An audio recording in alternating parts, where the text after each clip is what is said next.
8 साल के वे 8 फैसले जिन्होंने हर भारतीय को प्रभावित किया, पाकिस्तान की हेगड़ी भी खत्म कर दी। 2014 से 2022 तक मोदी सरकार के रिपोर्ट कार्ड पर एक नजर डालें तो उनकी अधिकतर योजनाएं देश की अर्थव्यवस्था, विदेश नीति और लोक कल्याण से जुड़ी रही हैं। ऐसे में हम आपको इस सरकार के उन 8 फैसलों के बारे में बताएंगे जिन्होंने बीते 8 वर्षों में आम लोगों की जिंदगी में सबसे ज्यादा असर डाला। नमस्कार, मैं हूं सुषमा त्यागी और आप देख रहे हैं नजर टुडे। प्रधानमंत्री नरेंद्र मोदी के नेतृत्व वाली एनडीए सरकार को 8 साल पूरे हो चुके हैं। इस दौरान सरकार ने कई ऐसे फैसले किए जिनका जनता ने खुले दिल से स्वागत किया। कुछ ऐसे फैसले भी रहे जिनके खिलाफ जमकर विरोध प्रदर्शन भी हुए। हम आपको सरकार के उन 8 फैसलों के बारे में बताते हैं जिन्होंने बीते 8 वर्षों में आम लोगों की जिंदगी में सबसे ज्यादा असर डाला है। सबसे पहला फैसला, नोटबंदी। प्रधानमंत्री नरेंद्र मोदी ने 8 नवंबर 2016 की रात 8 बजे 500 और 1000 रुपए के नोटों को बंद करने का ऐलान किया। प्रधानमंत्री के इस फैसले की चर्चा पूरी दुनिया में हुई। नोटबंदी के ऐलान के साथ ही एक झटके में 85% करेंसी कागज में बदल गई। बैंकों में 500 और 1000 रुपए के पुराने नोट जमा हो सकते थे। सरकार ने 500 और 2000 के नए नोट जारी किए। इन्हें हासिल करने के लिए पूरा देश लाइन में लग गया।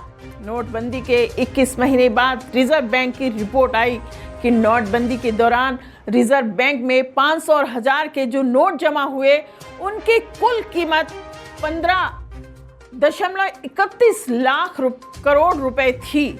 नोटबंदी के वक्त देश में कुल 15.41 लाख करोड़ मूल्य के 500 और 1000 के नोट चल रहे थे, यानी रिजर्व बैंक के पास 99.3% पैसा वापस आ चुका था। दूसरा फैसला, सर्जिकल स्ट्राइक, एयर स्ट्राइक। 18 सितंबर 2016 को जम्मू कश्मीर के उरी सेक्टर में आतंकवादियों ने हमला किया। इसमें 19 जवान शहीद हो गए। 14 फरवरी 2019 को पुलवामा आतंकी हमले में सीआरपीएफ के 40 जवानों की जान चली गई। दोनों हमलों के बाद भारत ने दुश्मन की सीमा के पार जाकर उसे सबक सिखाया। उरी आतंकी हमले के 10 दिन बाद 28 सितंबर 2016 को भारतीय सेना ने पाकिस्तान के कब्जे वाले कश्मीर में घुसकर आतंकी ठिकानों को तबाह किया। पुलवामा हमले के 12 दिन बाद 26 फरवरी 2019 को भारतीय वायुसेना के मिराज और सुखोई विमानों ने पाकिस्तान की सीमा में घुसकर एयर स्ट्राइक को अंजाम दिया।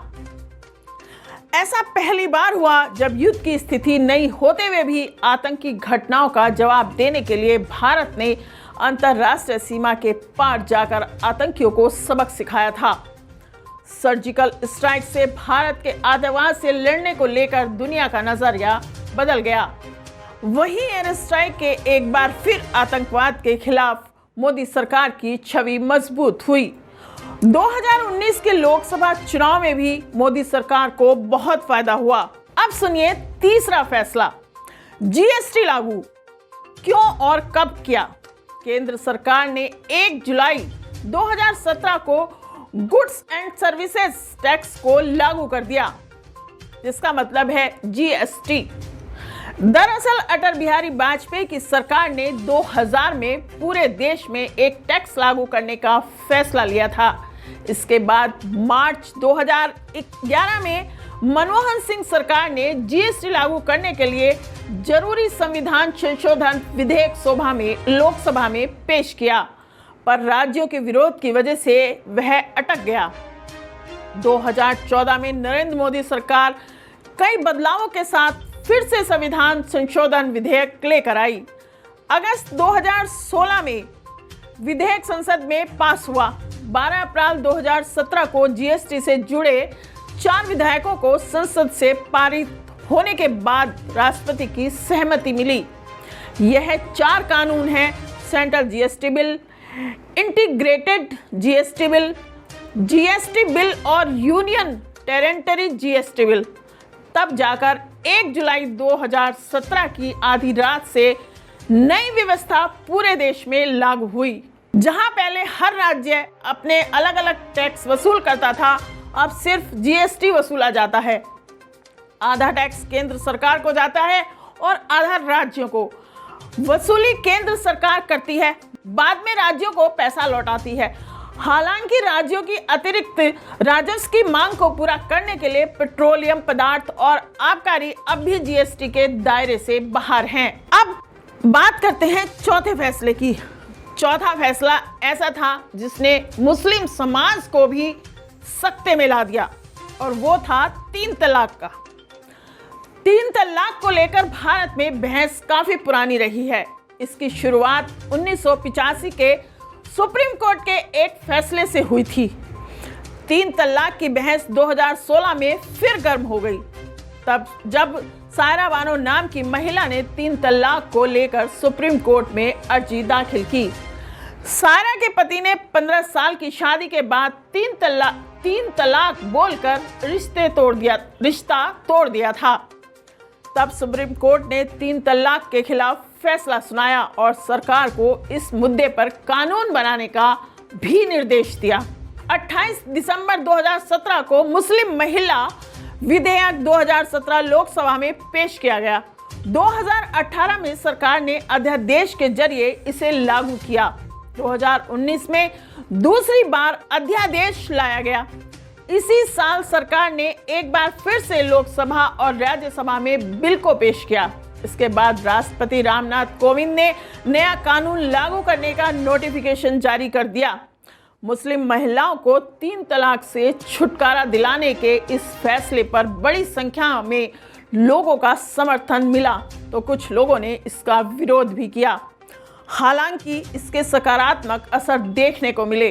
कानून के मुताबिक कोई मुस्लिम पुरुष अपनी पत्नी को 3 बार तलाक कहकर संबंध खत्म करता है तो उसे 3 साल तक की सजा भुगतनी पड़ेगी। इसकी वजह से 3 तलाक के केस घटकर 5% से 10% तक रह गए हैं। हालांकि इस कानून में एक कमी भी रह गई है, जिसके तहत इन मामलों में शिकायतकर्ता खुद विवाहित महिला को होना होगा। कई मामले ऐसे सामने आए हैं जहां महिलाएं पति या ससुराल के दबाव में शिकायत नहीं कर पाती थीं। कुछ अहम फैसले भी लिए जिससे देश पर काफी अच्छा प्रभाव पड़ा। अब हम बात करेंगे 5वें फैसले की, जो था 370 रद्द करने का। 3 तलाक की तरह ही अनुच्छेद 370 का मसला भी भारत की आजादी के साथ ही शुरू हुआ था। 1948 में जम्मू कश्मीर के राजा हरि सिंह ने भारत में विलय से पहले विशेषाधिकार की शर्त रखी थी। जम्मू कश्मीर भारत का हिस्सा होने के बाद भी अलग ही रहा। राज्य का अपना अलग संविधान बना। वहां भारत के कुछ ही कानून लागू होते थे। 2019 में चुनाव जीतने के बाद मोदी सरकार ने 5 अगस्त 2019 को अनुच्छेद 370 खत्म कर दी। अब जम्मू कश्मीर में भी केंद्र के सभी कानून लागू होते हैं। मनरेगा शिक्षा के अधिकार को भी लागू किया गया। हालांकि इस कानून के लागू होने के कुछ शुरुआती नकारात्मक असर भी देखने को मिले।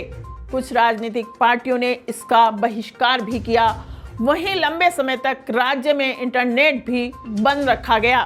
आइए अब बात करते हैं 36वें फैसले की। CAA लागू। पड़ोसी देश में प्रताड़ित हिंदू, सिख और बौद्ध और जैन अल्पसंख्यकों का मसला काफी लंबे समय से भारत में उठता रहा है। पहले इन देशों में प्रताड़ना का शिकार हुए अल्पसंख्यक शरणार्थियों को भारत में नागरिकता लेने के लिए 11 साल बिताने पड़ते थे। इससे पहले उन्हें देश में बुनियादी सुविधाएं तक नहीं मिलती थीं। इसे आसान बनाने के लिए जनवरी 2019 में इससे जुड़ा बिल लोकसभा से पारित किया गया। राज्यसभा में पास होने से पहले ही 16वीं लोकसभा का कार्यकाल समाप्त हो गया था। लोकसभा भंग होने के साथ ही यह बिल भी रद्द हो गया। 17वीं लोकसभा के गठन के बाद मोदी सरकार ने नए सिरे से इस बिल को पेश किया। 10 सितंबर 2019 को यह बिल लोकसभा और 11 दिसंबर 2019 को राज्यसभा में पास किया गया। 10 जनवरी 2020 को इसे लागू कर दिया गया था। कई साल तक शरणार्थी के तौर पर भारत में रहने वाले लोगों के लिए भारतीय नागरिकता पाने की यह राह बहुत आसान हो गई। हालांकि सरकार नियम बनाने में नाकाम रही है। केंद्रीय गृह मंत्री अमित शाह का कहना है कि ये कोरोना महामारी के खत्म होने के बाद इस कानून को तत्काल प्रभाव से नियम सहित लागू किया जाएगा।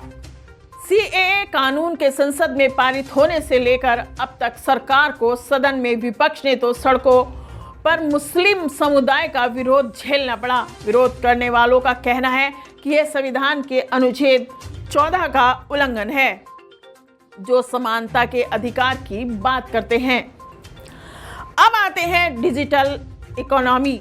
ये था मोदी सरकार का 7वां फैसला। 11 अप्रैल 2016 को यूनिफाइड पेमेंट इंटरफेस सेवा लॉन्च की गई। नोटबंदी के फैसले का इसे सबसे ज्यादा फायदा हुआ। देश में डिजिटल इकोनॉमी में तेजी से इजाफा शुरू हुआ। नोटबंदी के बाद सरकार का पूरा जोर डिजिटल करेंसी बढ़ाने और डिजिटल इकोनॉमी बनाने पर शिफ्ट हो गया था। मिनिमम कैश का कॉन्सेप्ट आया। डिजिटल ट्रांजैक्शन में इजाफा हुआ। 2017 से 2018 में ये बढ़कर 133 करोड़ रुपए का डिजिटल ट्रांजैक्शन हुआ। 2019 से 2020 में यह आंकड़ा बढ़कर 5 करोड़ 554 रुपए तक पहुंच गया। डिजिटल ट्रांजैक्शन में यह बढ़ोतरी कोरोना काल में भी जारी रही और 2021 से 2022 में डिजिटल तरह से किए जाने वाले लेन देन 33% के इजाफे के साथ 7 करोड़ के आंकड़े को छू गए। अब आखिर में आते हैं 8वें फैसले पर। राम मंदिर निर्माण।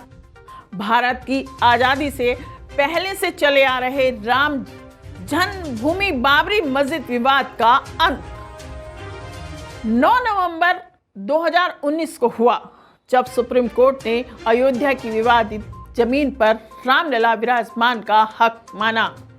उधर मुस्लिम पक्ष को अयोध्या में ही 5 एकड़ जमीन देने का आदेश भी दिया गया। राम मंदिर का एक और फायदा केंद्र सरकार की महत्वाकांक्षी रामायण सर्किट योजना को होने का अनुमान है। इस प्रोजेक्ट का उद्देश्य देश में उन सभी स्थानों को जोड़ना है जहां जहां भगवान राम गए थे और जो रामायण से जुड़ी पौराणिक कथाओं की वजह से प्रसिद्ध हैं। स्वदेश दर्शन योजना के तहत पर्यटन मंत्रालय की ओर से जो 13 थीम आधारित पर्यटन सर्किट्स विकसित किए जाते हैं, उनमें से रामायण दुनिया भर में रहने वाले हिंदुओं और अन्य धर्मों के लोगों को भव्य राम मंदिर के दर्शन के लिए खींचने में सफल होगी। रामायण सर्किट के तहत आने वाले सभी शहरों में होटल आवास की उन्नति सुविधाएं भी की जाएंगी। इससे अयोध्या को भी जबरदस्त फायदा होने की उम्मीद है।